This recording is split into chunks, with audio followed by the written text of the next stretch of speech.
Qué bueno que estamos con ustedes de nuevo acá en Temas del Día a través de Telesur. Vamos a llevarles entonces un análisis breve, pero tratamos de hacerlo lo más seriamente posible sobre los aspectos noticiosos que están en el escenario mediático en este instante. Vamos a ver cuáles son los temas principales. ¿Sí?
Muy bien, le saluda Luis Guillermo García Bencomo y en nombre de todo el equipo, bueno, le damos la bienvenida para que analicemos estos y otros temas más.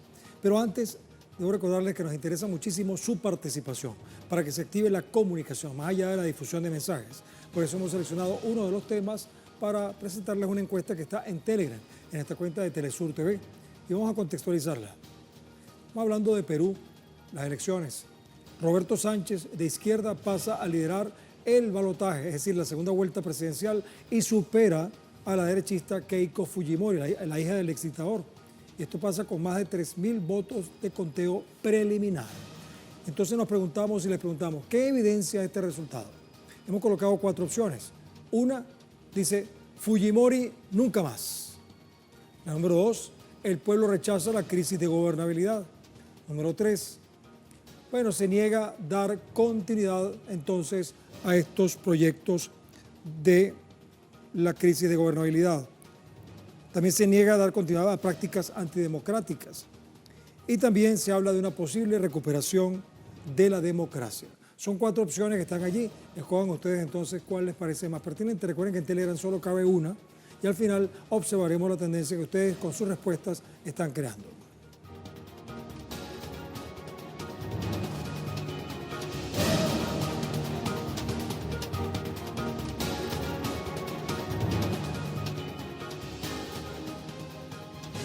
Vamos entonces con ese tema que está en el escenario. En Perú, el conteo de votos preliminar avanza y de acuerdo con el último reporte de la Oficina Nacional de Procesos Electorales, también conocida como OMPE, ya se han contabilizado más de 94% de las actas. En este contexto, entonces, el candidato por el partido Juntos por el Perú, como hemos dicho, Roberto Sánchez, sigue aumentando su ventaja con más de 8.800.000 votos. Mientras que la candidata Keiko Fujimori, hija del exdictador Alberto Fujimori, pasa a la segunda posición con más de 8.792.000 votos. Apretadita la cosa, lo que señala un empate técnico entre ambos candidatos. Pese a que la Oficina Nacional de Procesos Electorales avanza en el procesamiento de las actas restantes, expertos señalan que no se esperan resultados totales e inmediatos. Al cierre de la jornada, ambos candidatos se comprometieron a respetar lo expresado en las urnas. ¿Será verdad?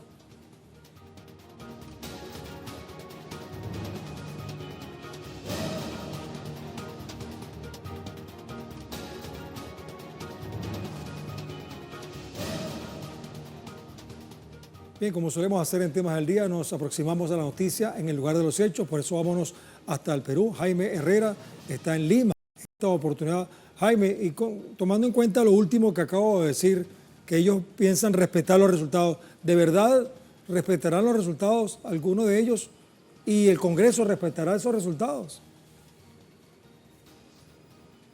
Muy buena pregunta. ¿Qué tal, Luis Guillermo? ¿Qué tal? Un saludo a ti, a la audiencia de Telesur. Eso es bastante complejo porque el resultado final va a dar un margen bastante corto.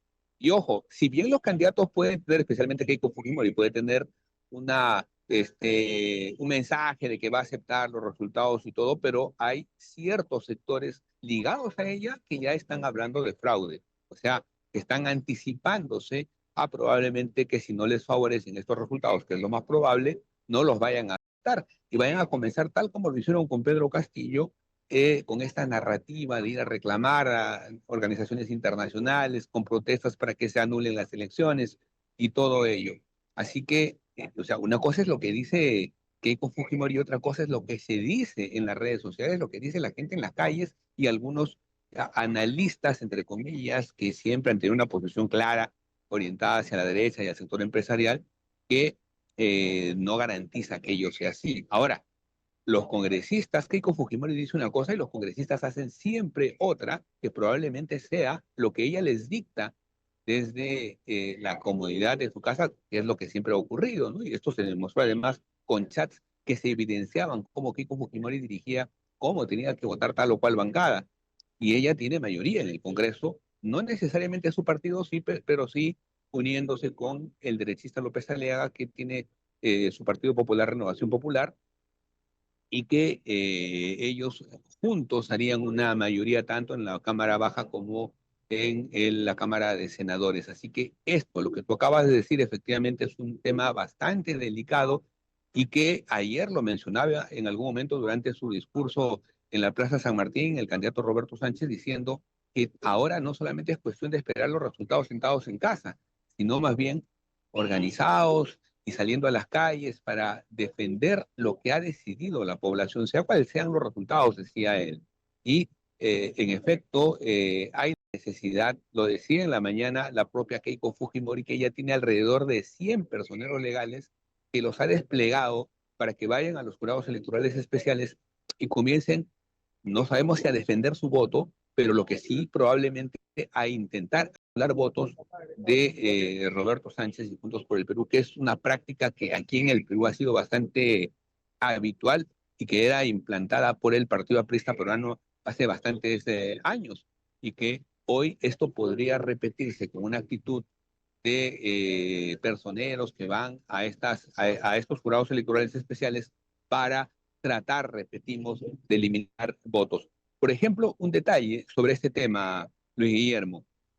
En la primera vuelta, Rafael López Aliaga, también de derecha, quiso anular todas las mesas de votación de los centros poblados, que son comunidades alejadas de la zona urbana y que según ellos no tienen ningún tipo de control y la gente manipula las actas, cosa que no tiene nada que ver, o sea, era una actitud bastante racista. Y esto ha vuelto a decirse, ha vuelto a levantarse durante este último periodo, lo que podría generar en algún momento también una intención de querer anular los votos de aquellos lugares bastante alejados como son los centros poblados o algunas comunidades rurales a las que es muy difícil el acceso y que por lo tanto, obviamente, tienen además un respaldo mayoritario por las propuestas progresistas, como en este caso la de Roberto Sánchez, y no tienen mayor apoyo hacia el fujimorismo, ni tampoco personeros que puedan verificar los resultados de esta zona, ¿no? Bueno, Jaime, agradecido por tu análisis periodístico. No tenemos más tiempo para profundizar en el mismo, pero me queda una interrogante que quizás se la tendríamos que hacer a un analista de otra naturaleza, o quizás al mismo pueblo. ¿Y Estados Unidos qué pensará del resultado? Pero no me respondas ahorita. Lo veremos en el transcurso de los días. Gracias, Jaime Herrera, desde Perú. Bueno, vamos a seguir ahora con temas del día, con otro de nuestros aspectos para hoy. La Central Obrera Boliviana denunció la detención de al menos 5 dirigentes en medio de las amenazas del gobierno de Rodrigo Paz, con uso de fuerza militar para frenar las protestas. Esta agrupación gremial boliviana denuncia a través de un comunicado que el secuestro fue realizado mientras transitaban en la vía pública. Esto sucede en el día 39 de las protestas y bloqueos de carreteras que exigen la renuncia del presidente boliviano Rodrigo Paz. Asimismo, expresan que fueron detenidos sin una orden de aprehensión ni un informe policial que justifique el acto, detallando que las acciones son una violencia a la Constitución, específicamente a los derechos a la vida, a la integridad física.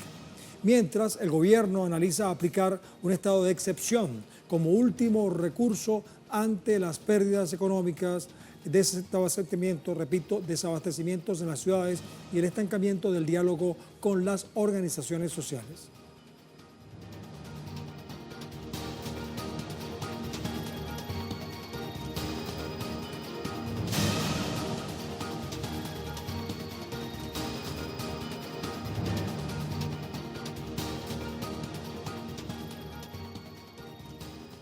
Bueno, sumergido en esas protestas, en toda esta actividad, ha estado durante todo este tiempo Freddy Morales en Bolivia, quien ahora nos presenta el reporte de cómo está la situación ahora. Buenas tardes, Freddy, cuéntanos.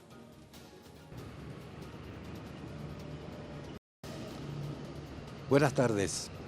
El presidente Rodrigo Paz promulgó la ley que reglamenta los estados de excepción e instruyó a militares y policías a ejecutar el plan que ya fue diseñado por su gobierno para enfrentar los bloqueos de carreteras y movilizaciones sindicales que desde hace 38 días exigen que renuncie al cargo. Paz atribuyó la radicalidad y mantención de los bloqueos de carreteras a supuestos narcoterroristas, a quienes les envió el mensaje de que sus días están contados, y citó el caso del uruguayo Sebastián Marcet, señalado internacionalmente como uno de los principales narcotraficantes del continente, que fue capturado por el actual gobierno. En este prolongado conflicto, en los últimos días, destacaron dos hechos. El primero el sábado, cuando miembros de la Unión Juvenil Cruceñista, entidad conocida por actuar como grupo de choque de la derecha, actuaron bajo el amparo y protección policial y militar en el bloqueo de la carretera Santa Cruz-Trinidad en la población de San Julián, donde ejecutaron actos vandálicos como el saqueo de viviendas y quema de motorizados.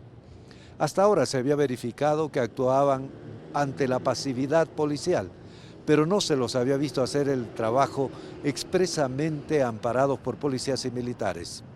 El otro hecho que llamó la atención es que ayer domingo, encapuchados detuvieron a 5 dirigentes de la Central Obrera Boliviana en La Paz, operativo en el que usaron gases lacrimógenos.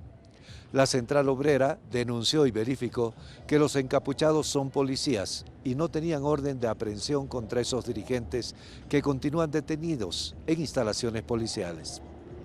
Compañeros. Gracias, Freddy Morales. Bueno, ahí está tranquilo, pero quién sabe qué puede pasar en los próximos días.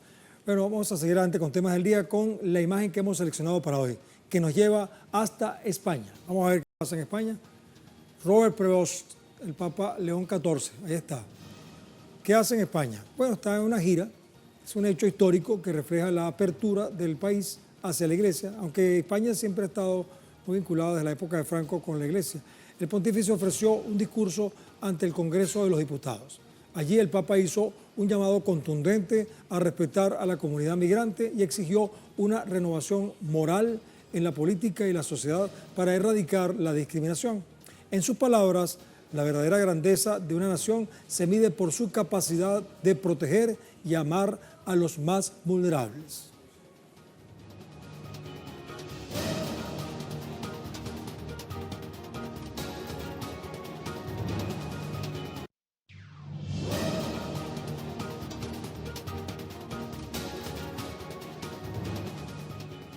Faltan algunas ciudades más que el Papa va a visitar, así que vamos a estar atentos a eso. Por lo pronto vamos a hacer una pausa para que entonces podamos seguir con temas del día. Bueno, esta pausa la vamos a hacer con un material audiovisual. Vamos a hablarles de las vitaminas del grupo B. Algunos atletas lo usan para calmar los dolores musculares, ¿verdad? Pero también son nutrientes claves para relajar el sistema nervioso, combatir el estrés y reducir la ansiedad. Así que a mucha gente le puede hacer falta esto. Actúan directamente en la producción de neurotransmisores y en la protección de las neuronas. ¿Cómo funciona? Vamos a verlo. Luego regresamos con más de temas del día. La medicina integrativa también gana espacio como una alternativa para calmar el sistema nervioso sin generar sedación excesiva. Uno de los pilares más utilizados es el complejo B, especialmente las vitaminas B1, B6 y B12, ya que ayudan a proteger y regenerar la mielina, la capa que recubre y aísla los nervios. Según los especialistas, este apoyo nutricional puede mejorar la conducción nerviosa y reducir las descargas eléctricas anormales responsables del dolor neuropático. El magnesio también se ha convertido en un aliado clave para el sistema nervioso en pacientes con neuralgia del trigémino. Los especialistas explican que este mineral ayuda a regular la actividad eléctrica de las neuronas, evitando la sobrecarga de estímulos que dispara las de dolor. Además, contribuye a relajar la musculatura de la mandíbula, reduciendo la presión sobre el nervio afectado. Para potenciar sus beneficios y mejorar su absorción, los expertos recomiendan formas como el glicinato o el treonato de magnesio, por su mejor tolerancia y efecto neurológico.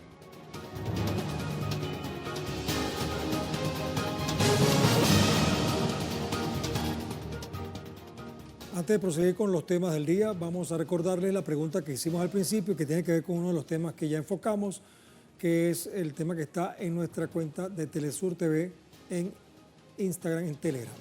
Específicamente, el contexto de la pregunta es el siguiente. En Perú, el candidato presidencial de la izquierda, Roberto Sánchez, pasa a liderar el balotaje presidencial y supera a la derechista Keiko Fujimori con más de 3.000 votos desde el conteo preliminar. Ahora, ¿qué evidencia este resultado? Hemos colocado 4 opciones. 1 dice Fujimori nunca más. Número 2, el pueblo rechaza la crisis de gobernabilidad. Número 3, es posible una recuperación de la democracia. Y número 4, se niega dar continuidad a prácticas antidemocráticas. ¿Cuál creen ustedes que es la respuesta pertinente? Recuerden que solo cabe una en Telegram. Al final vemos la tendencia que ustedes van a manejar al respecto.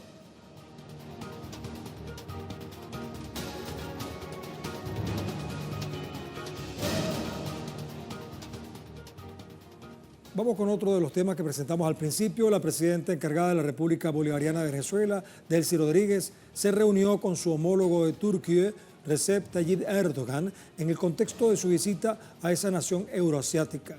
La presidenta encargada, Delcy Rodríguez, sostuvo entonces esta reunión de alto nivel con el mandatario turco Recep Tayyip Erdogan en Estambul, una ciudad hermosísima que es frontera entre los dos continentes, Europa y Asia, y abordaron temas bilaterales y evaluaron los pasos necesarios para profundizar la cooperación estratégica entre ambas naciones.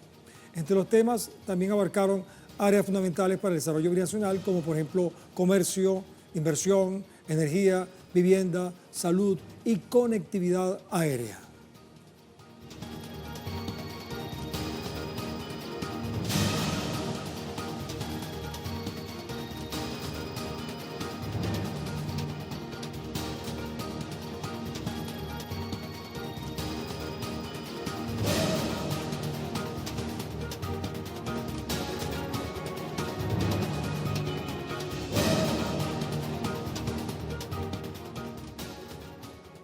Bueno, ¿sabías que, por cierto, el mes de junio es un mes emblemático porque se conmemora el mes del orgullo del grupo poblacional que se considera miembro del LGBTQ y más? Más allá de las marchas y los colores, esta fecha recuerda la lucha histórica por la dignidad, la visibilidad y la igualdad de derechos, así como los desafíos que aún persisten en torno a esto. A propósito de este mes, vale la pena revisar cómo, por ejemplo, en América Latina ha avanzado en materia de los derechos civiles y en particular para este grupo etario como, por ejemplo, el matrimonio igualitario. El proceso comenzó en 2010 cuando Argentina se convirtió en el primer país de la región en aprobarlo por ley durante el gobierno de Cristina Fernández de Kirchner. Resulta pues que en 2013 se sumaron Uruguay, bajo la presidencia de José Pepe Mujica, y Brasil mediante una resolución judicial durante el mandato de Dilma Rousseff. Posteriormente, Colombia lo reconoció en 2016 durante el gobierno de Juan Manuel Santos, Ecuador en 2019 bajo la gestión de Lenín Moreno y Costa Rica en 2020. Ahora, durante la presidencia de Carlos Alvarado, tras un proceso respaldado por la Corte Interamericana de Derechos Humanos, vale decir. Ahora, más recientemente, Chile aprobó la ley durante el mandato de Sebastián Piñera, curiosamente, mientras México culminó su proceso de reconocimiento nacional en 2022 bajo el gobierno de Andrés Manuel López Obrador, y Cuba incorporó entonces el matrimonio igualitario en su Código de las Familias mediante un referéndum popular impulsado por Miguel Díaz-Canel. Como se dan cuenta, entonces, países de izquierda y derecha han considerado esto igualmente interesante. Ahora, en Venezuela, ¿qué pasa con Venezuela? Aunque el matrimonio igualitario aún no es legal, recientemente la presidenta encargada de Venezuela, Delcy Rodríguez, planteó ante el Tribunal Supremo de Justicia la necesidad de debatir una doctrina sobre la diversidad y los derechos asociados a la orientación sexual e identidad de género.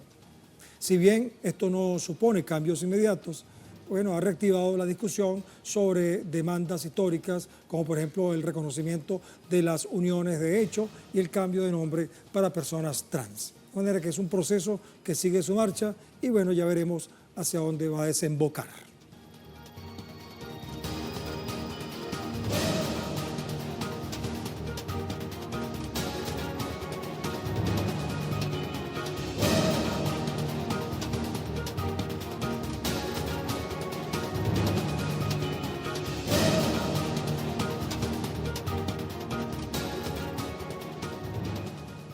Bueno, en las redes hemos conseguido algo que tiene que ver justamente con el universo digital.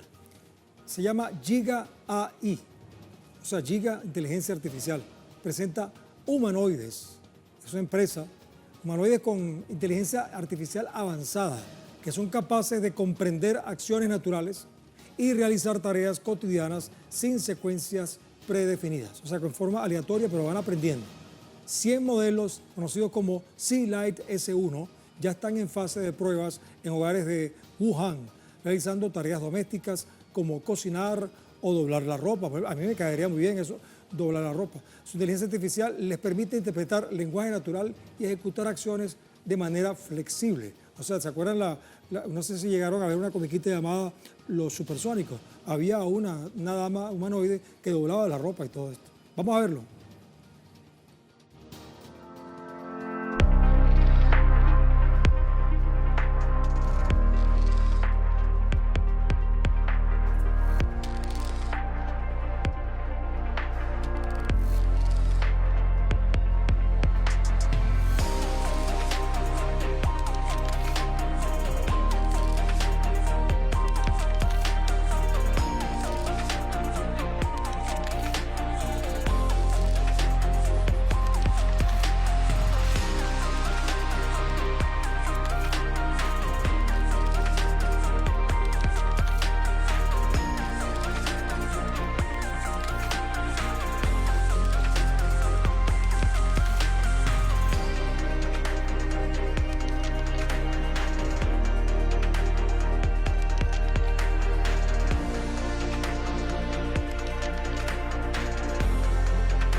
Yo estaba hablando de unas comiquitas de hace 40 años, pero resulta que nuestros productores que son jóvenes se acuerdan que se llama Robotina. Así que bueno, bienvenida Robotina entonces a nuestros tiempos. Vamos a ver el resultado de la encuesta que ustedes han utilizado como participación. Está en nuestra cuenta de Telegram, en Telesur TV y tiene que ver con Perú. Roberto Sánchez, el candidato de izquierda, pasa a liderar el balotaje presidencial y supera a la derechista Keiko Fujimori con más de 3.000 votos de diferencia en el conteo preliminar. Y nos preguntamos, ¿qué evidencia este resultado? Entonces, 43%, casi la mitad, diríamos 2/5 partes, piensan que Fujimori nunca más. Ahora, 1/5 parte, 22%, piensa que el pueblo rechaza la crisis de gobernabilidad. Otro 28% piensa que existe una posible recuperación de la democracia. Y un 16% niega dar continuidad a prácticas antidemocráticas este resultado en Perú. Muchas gracias por su participación. Hemos visto entonces la tendencia. Vamos a ver cómo se impone eso.